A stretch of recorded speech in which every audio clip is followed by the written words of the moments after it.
I'm Tony Fleming, and this is Fleming's Ultimate Garage.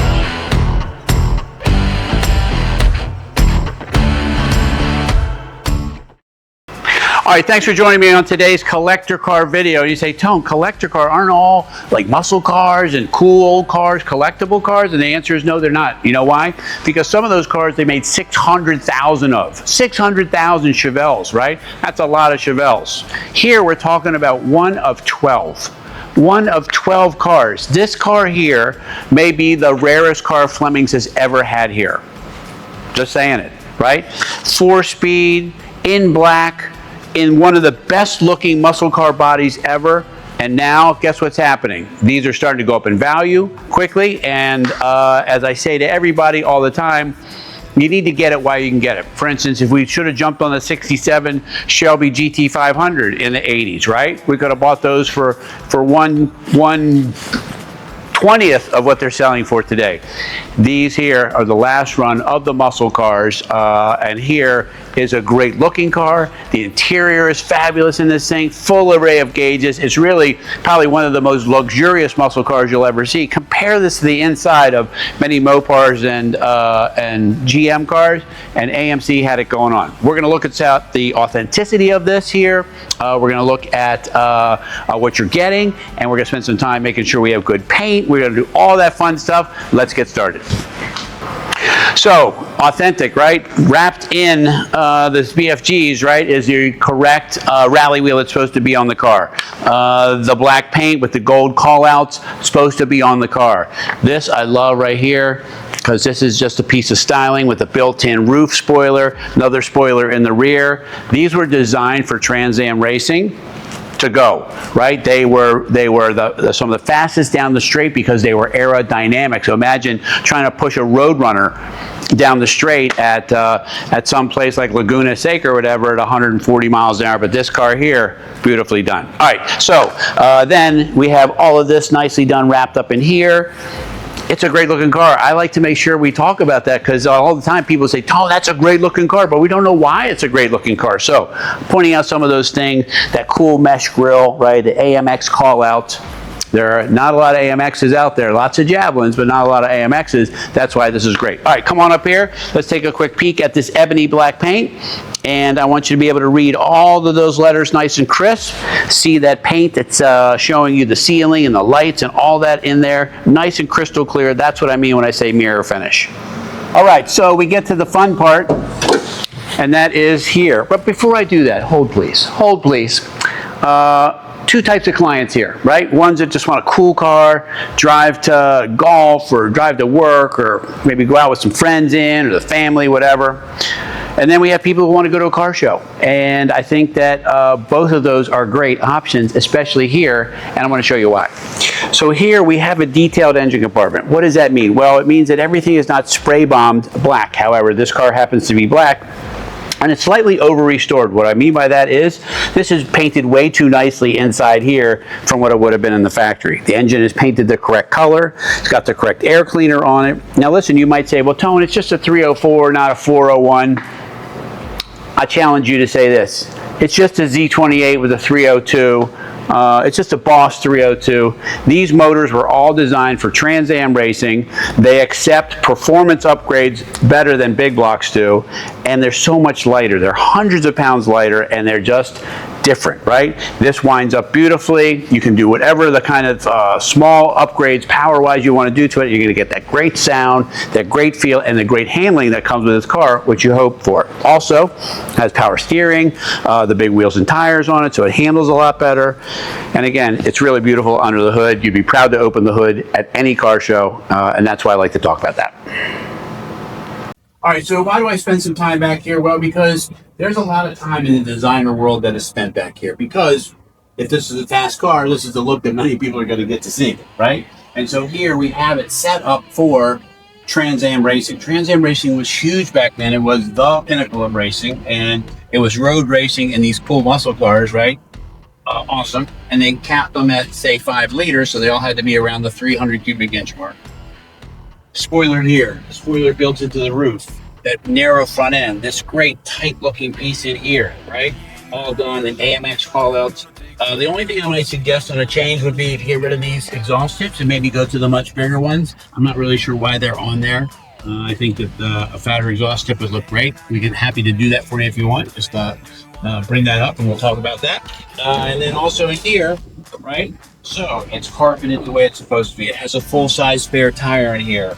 It has jacking instructions, all of that stuff. And you say, well, Tony, why are you going to spend another minute talking about a spare tire? Well, I talk about it because most of these cars do not come with a spare tire. The fact that this has the horns that work. And you say, the horns, aren't all horns working? No. So many times cars come here and they have no horn or anything. And I like to just point that out just so you can see some cars are better than others.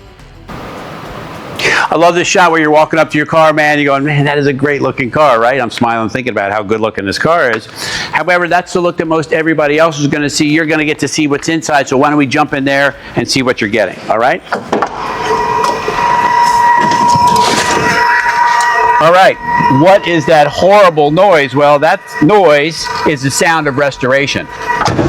What does that mean? Well, what it means is that's the key in ignition buzzer, right? Still works, or it's been restored to work properly the way it's supposed to. Tone, doesn't all that work? No. 99.99999, that doesn't work in these cars. When you find a car like that, you know you're getting something a little bit special. I do want to point out the AMX series of these cars, of the Javelins, right, have a much nicer interior than most muscle cars. The dash is fabulous with the engine turned in there. It's got the tick-tock-tack, right, with the clock and the tack built in. 140 mile an hour speedometer, full array of gauges there. Cool the way it's wrapped around here. Take a second and look at the pictures of this car and see so much of the detail. It has a place for holding stuff, like you can put your phone in there. Way ahead of its time, of course, right? Shifters fits nicely. Seat belts even have a place here where they're locked in, right? Look at this. I just find this to be just amazing. The 3-spoke wheel is so good looking. Everything about this is sporty. The only thing that bothers me about the car, and that's up to you whether it bothers you or not, is I don't love that radio stuck underneath there. So if you wanted to, what you could do is convert that over here. They sell a radio that looks just like a stock 2-button radio, 2-shaft radio, in a digital series, meaning that you can stream your music and things like that from it. Makes the dash look all stock, but all of your music, Bluetooth, if you want to use the phone, whatever, through it, you can do that too. Back seats have been restored, carpets, dash, headliner, super nice. All that stuff's working and looking like it's supposed to. It's very, very nice in here. Just like a Boss 302 and DZ 302. These right here, they make some good rumbles.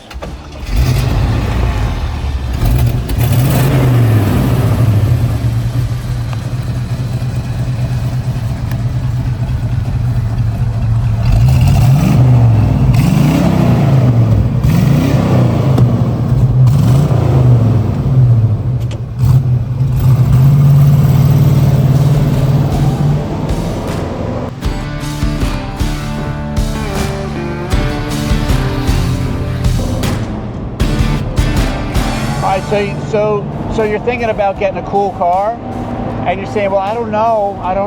I've wanted an AMX. I didn't know. How do they drive? Oh yeah, we're finding out today. 4 Amers in the back, growing up. I give them a bag each time we go for a drive because these cars handle nicely. Got good brakes. He's screaming bloody murder in the back. And then I know, mission accomplished. How do you get a big muscle car to go around the corner? Well, you buy one that handles well. And that's exactly what we got today. And we're having some fun today, and we're not working right now either. I'd like to point that out. Hopefully you're watching this video and you're not working either.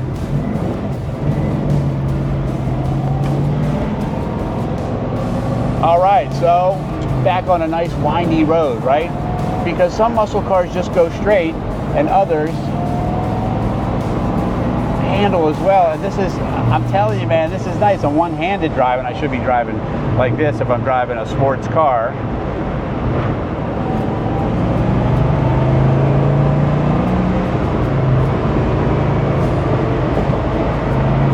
Right down the chute, click in the next gear. There I go. I'm wheeling down the road together with you.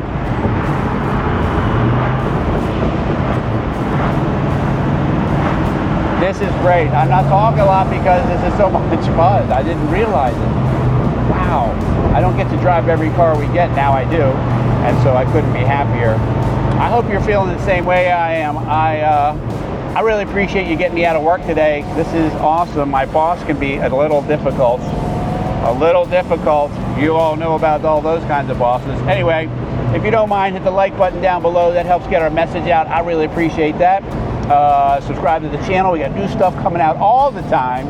And don't forget to share with your friends. They might like to see this as well, because it's not often you get to ride in a car that may be the last one of its kind.